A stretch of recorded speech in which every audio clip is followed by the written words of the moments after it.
श्री स्वामी समर्थ कालभैरव जयंतीच्या दिवशी अंघोळीच्या पाण्यामध्ये टाका ही वस्तू टाकल्यामुळे आपलं 7 पिढ्यांचं दारिद्र्य नष्ट होऊन आपल्या संपूर्ण कुटुंबाची भरभरून अशी प्रगती होणार. तर आपल्याला सकाळी ब्रह्ममुहूर्तावर उठायचं आहे आणि अंथरुणामध्येच कालभैरवांचं स्मरण करायचं आणि अंघोळीला पाणी हे काढायचं आहे.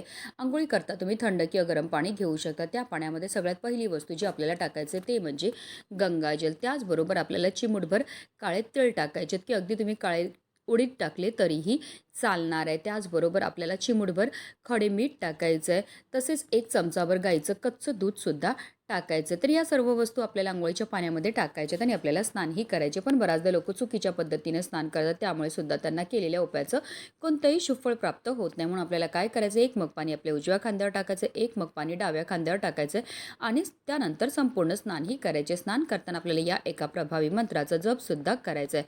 गंगे च यमुने च गोदावरी सरस्वती नर्मदे सिंधू कावेरी जलस्मिन् निधी